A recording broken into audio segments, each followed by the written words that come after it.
Hello and welcome to Impact Podcast. This is your host Christian, coming with the last episode of this season. Watch, Warn, Witness. We thank y'all for tuning in. I'm here with my co-hosts Amani and Darren. We're back at it in the, I guess we would call it the studio. Yeah. But we're happy that y'all tuned in once again for this show. Y'all have anything y'all would like to say? Any comments about the season? How it's impacted you? Anything like that? This is good. I went back and I kind of reviewed some stuff, and I was like, this was a really impactful season for real, for real. We talked about a lot of great things, so yeah, I'm excited to get into it.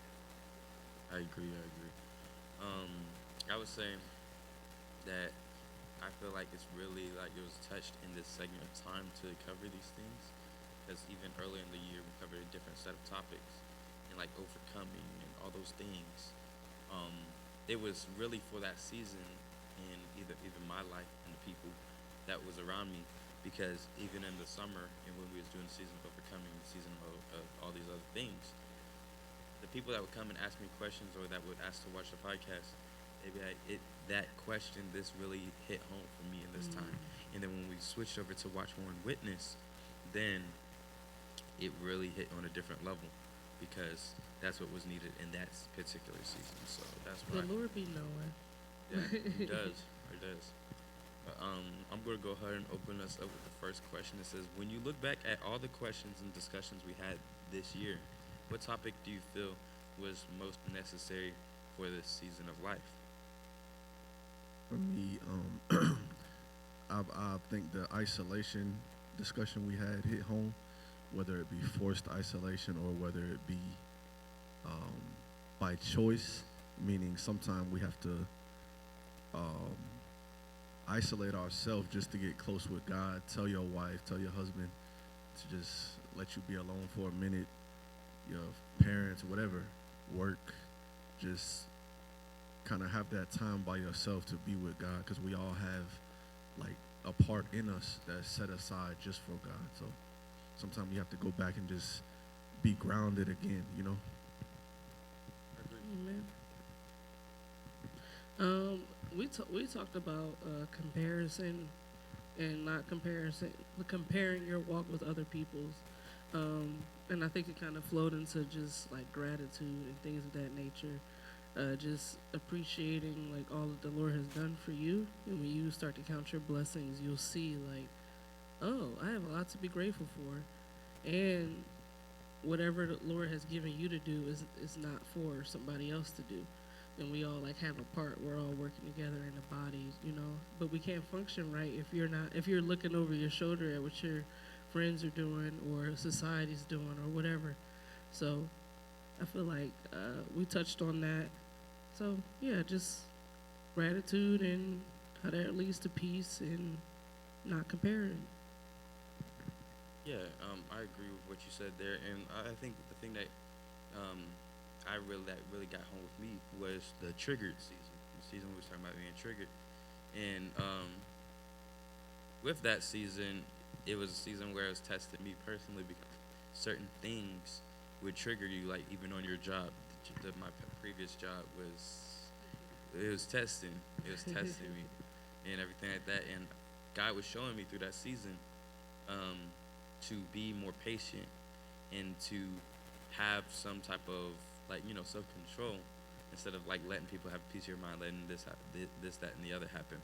Um, and even triggers with everything in life. You could be triggered with temptation. You could be triggered with all those things. So this is something I think should have been covered, which I'm glad we did cover and stuff. And ultimately, it's like in order, because we was talking about overcoming, and then we was talking about triggered. Then we was talking about watch, warn, witness. So being triggered, you have to be able to overcome certain aspects of things. So I'm glad that we covered these seasons back to back. But ultimately, we all have to build up some type of resistance from being emotionally triggered, because a lot of people, they make so many decisions out of emotions and not out of logic or out of what God says. People quit jobs out of emotion, and then they got 3 kids at home, and they got I've heard of this. Like, I promise you, if somebody quit my previous job, they got kids at home, they got rent due, they got car note, everything. Then they just quit because they said they was tired. Like that don't make sense. Like Tired? exactly, like they couldn't put up with it no more. At some point in time, you got to put your emotions aside and you got to put first things first. You know what I'm saying?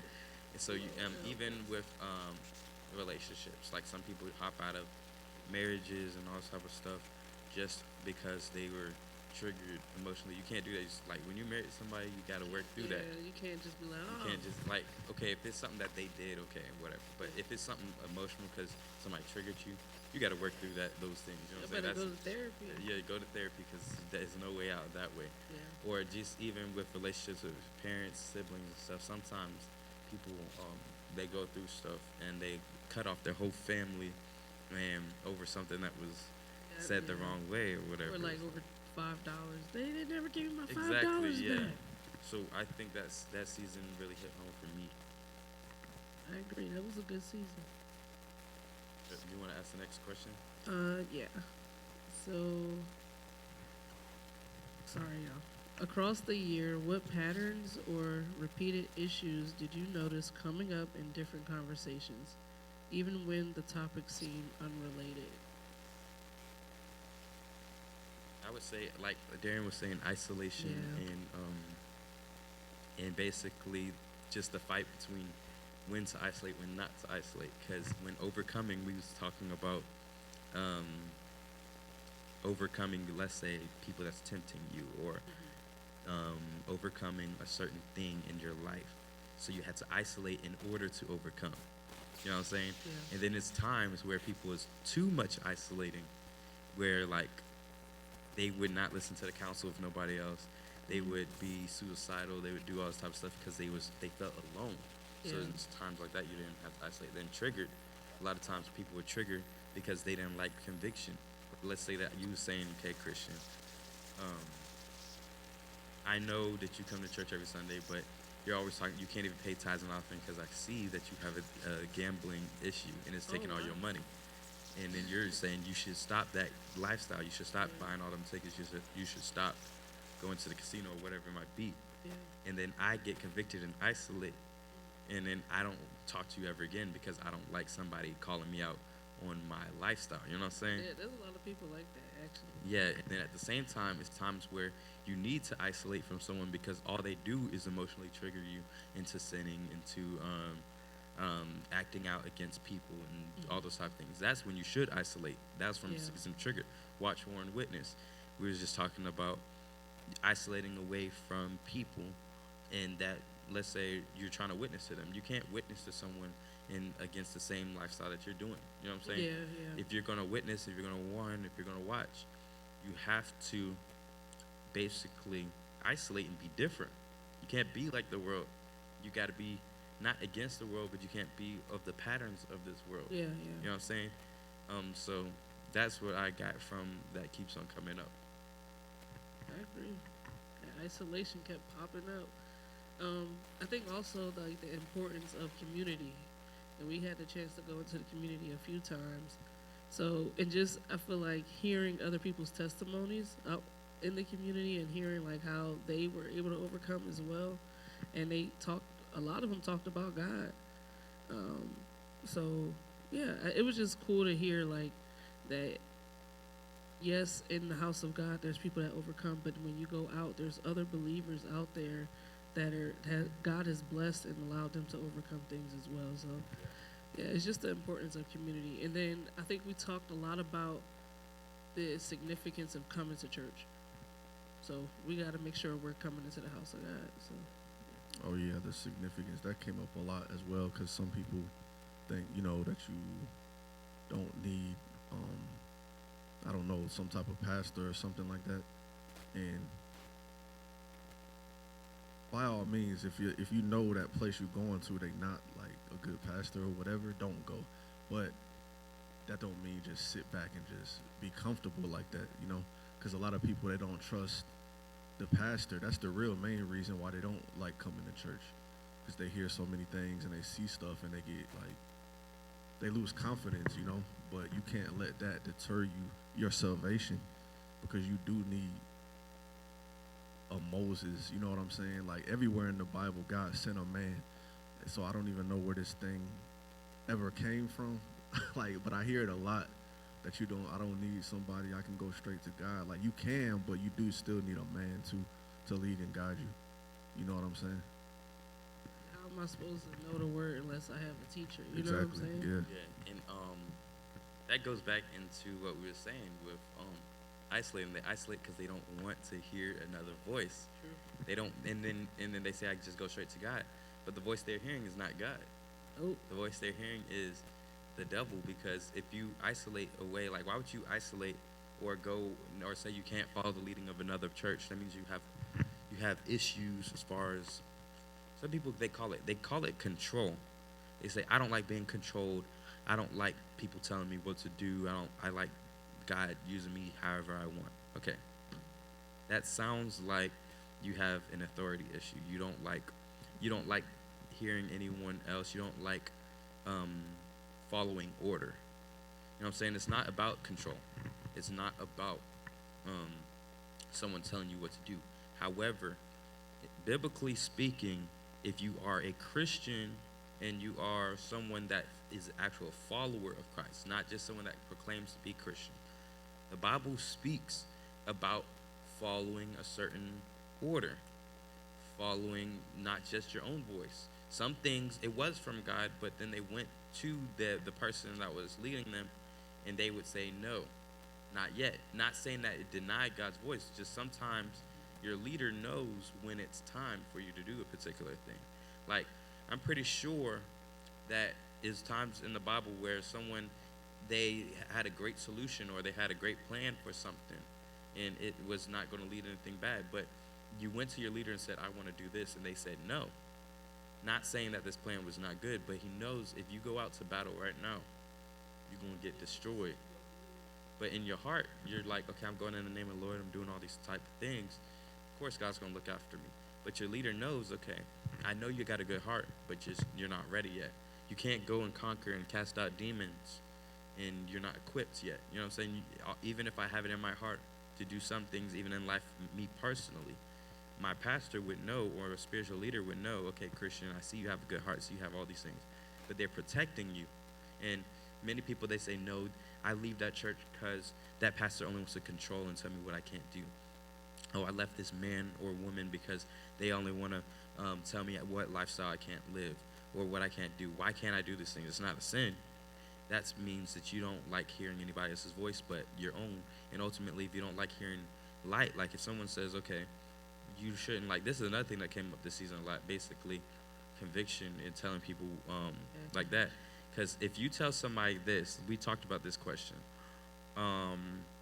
Let's say someone goes out on Friday night and they're not sinning or doing anything, but you know this person in particular is, they are drawn to certain types of things. So they might just be going out to some boba shop or whatever, and all of a sudden, if the people that's around them say, oh, let's go out here, let's go hit the club, or let's go here, or whatever, lounge or whatever, they might be more prone to not speaking up for themselves and going home and go do those things, which leads to drinking, leads to all those Sin. things, leads to sin.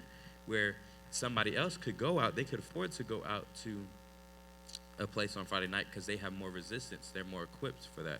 That's why you got to know, that's why you got to have, you surround yourself with community, because some things you just can't do because you're more susceptible to that particular sin. Some people are more susceptible to lust.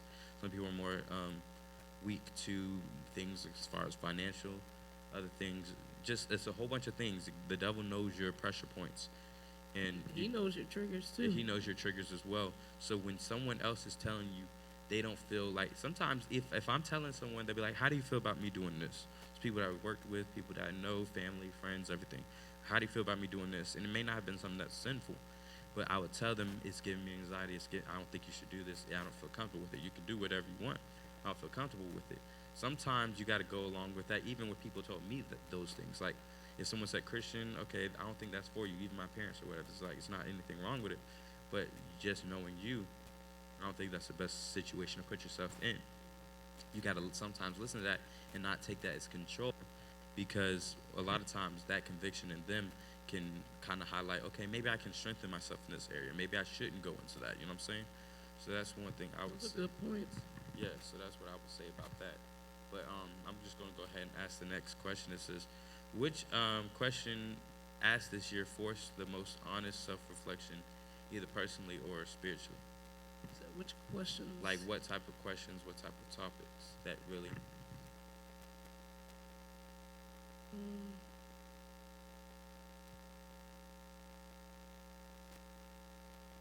I would say probably for me, just the questions regarding like just relationship with Christ. When we talked about what's the difference between just knowing God and having a relationship with Him, and that's because a lot of people on check, a lot of people on social media,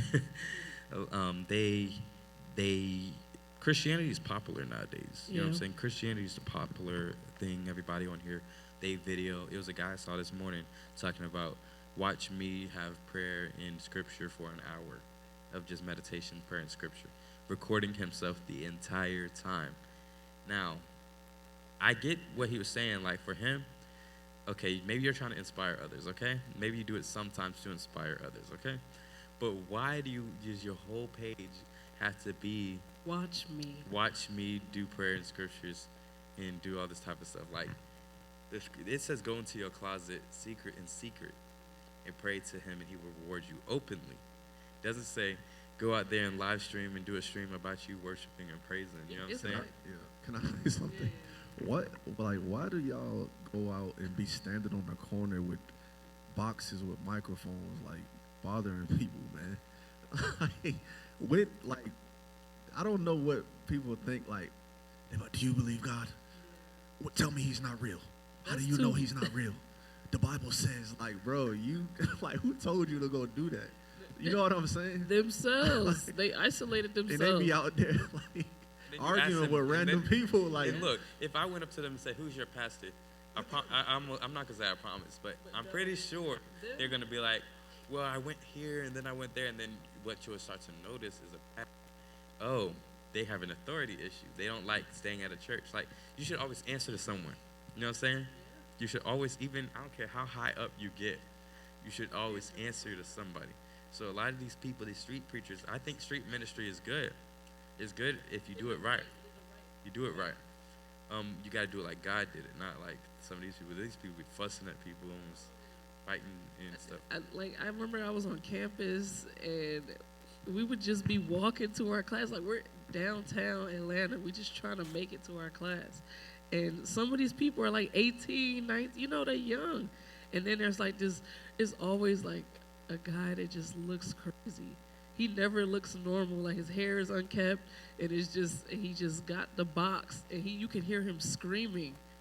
Why, like, you're going to hell. Like, whoa, I'm just trying to get to econ. You know what I'm saying? See, look, I think it's a way of doing it. So if you're gonna do street ministry, you have to come in a way that's accepting. Like you're think about it. Every time you preach, every time you teach or do something like that, you're not just saying something because anybody could come up here and read the scriptures. Like every Sunday, if someone just came up here and read the scriptures for an hour, that'd be good.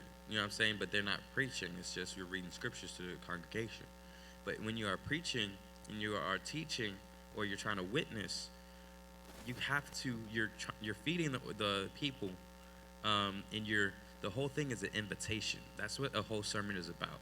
It's you're inviting people and you're saying a speech to get people to draw closer to God. To the whole thing, all this is in vain. Preaching is in vain if it's not pulling people to God. If you're pulling people to you, it's in vain.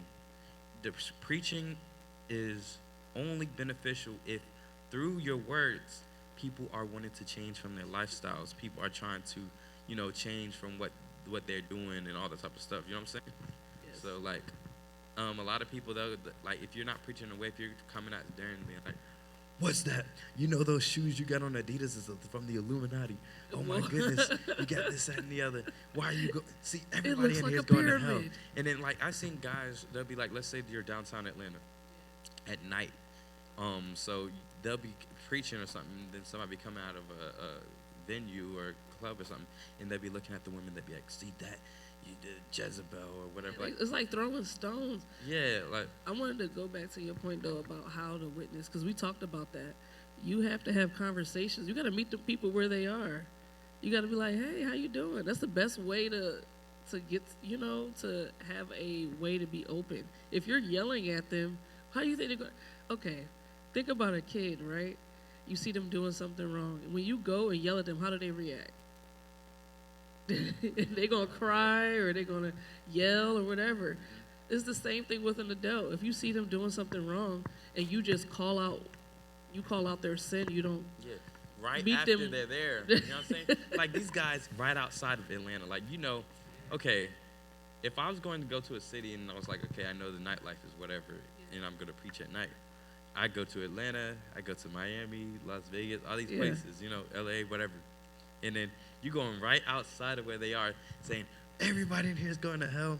They're just like Jezebel. He's like a pimp. You're calling them They're out for this probably type of not stuff stupid. right after they do it.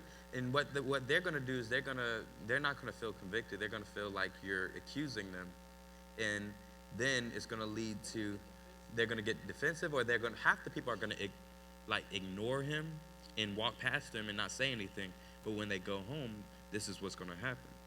They're going to say that the last Christian man that I saw was accusing me, even though, let's say, the lifestyle they was living was not good. They was accusing me. And now they're going to look at other opportunities, but why would God do this? They automatically send it back to this. These are the people that follow God, so You're why would I gonna say serve a you're God? a hypocrite. Yeah, why would I serve a God like this? And they'll look at other religions and lead them to something else, because you don't see much of other people doing that. You see a lot of Christian street preachers doing stuff like that. And that means they're not being a good representative of Christ, because you got to go to Christ the way that Jesus did. Like, he didn't go and be like, he that's without sin cast the first stone, and then Jesus without sin said, boom. That's what. I'm first. Yeah, he's like, I'm me first. So, like, a lot of these people nowadays, even the street preachers or the super Christians, if they was without sin, they would cast that first stone. They would. And we just got to operate in that sense, in that light of not casting that first stone and coming to people, meeting them, and they are. People out here, even with as our pastor was preaching a couple weeks ago, how he went to the Pharisee's house, and the Pharisee invited him in to basically talk with him, but it was a whole setup where the lady that was in that lifestyle, she offered him everything that she had, the oil and everything, and washed his feet with her hair. That's how you approach. That's how you should witness to someone, because if you witness to someone by coming in there and saying, why are you touching my feet? You know what I know what you be doing. Yeah. That's not going to witness somebody, but you got to come to them where they are and be like, you got to appreciate them. You know what I'm saying? You can't just Right. be like, you do this. The Pharisee was like, do you know who this woman is? Yeah, why are you doing letting her this? touch you? Why are you letting her touch you and stuff like Yeah. that? Where that's where it goes wrong as far as witnessing. If we're talking about watch, warn, and witness, that's where witnessing goes wrong a lot of times. They get too busy talking about whatever's going on, and they don't get to talk about the good news and about Christ overall. You know what I'm saying? That's true. I agree. You made a lot of great points just now. Yeah, and I agree. But y'all have anything else to say before we wrap it up? This season, watch, warn, witness.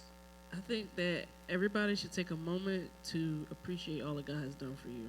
That's pretty much all I got to say. It's just take a moment, spend time in gratitude, and you're going to see all the things He has blessed you with throughout this year. Yeah. I agree. Anything about Darren? You got anything? No, I think y'all pretty much wrapped it up, man. Looking forward to next season and see, what we're gonna discuss. Darren's back. Yay. But we got great episodes on the way of another good season. We can't wait for the announcement of it. It's going to be a good one, and it's going to be very great for 2026. And we just want y'all to stay encouraged, have a happy and blessed and safe new year. Make sure y'all make the right decisions. Make sure you watch, warn, and witness, but do it in the right way. You don't have to call out people you don't have to do it in a way that's not right, but it is our duty to watch, warn, and witness. We still have to call out those things. Just we got to do it in a loving way instead of making people feel guilty and bad. That should never be the goal. If your goal is to make someone feel bad or make someone feel scared, you should not say anything. But if your goal is to actually love them and say it in a way that's going to help them change, then maybe you should say something.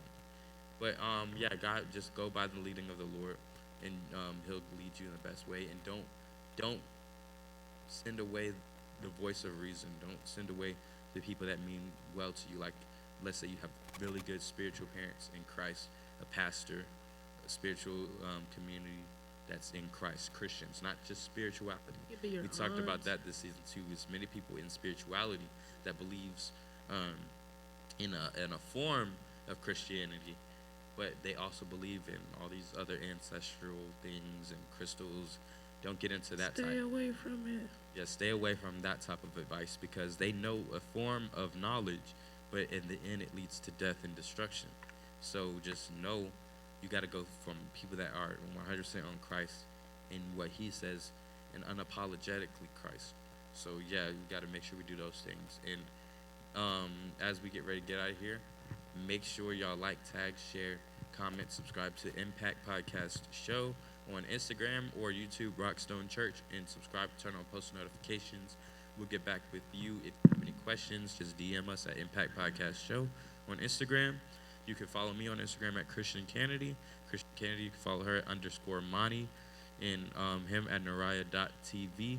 You can rewind this to get all that information. Follow us. And yeah, make sure that y'all put y'all's favorite thing from this season in the comment section. If y'all have any topics y'all would like us to cover, we'll do that for you if we see it. Thank y'all. Make sure you impact the future by pointing to the cross. Watch, warn, witness. Let's get out of here, y'all. Happy New Year.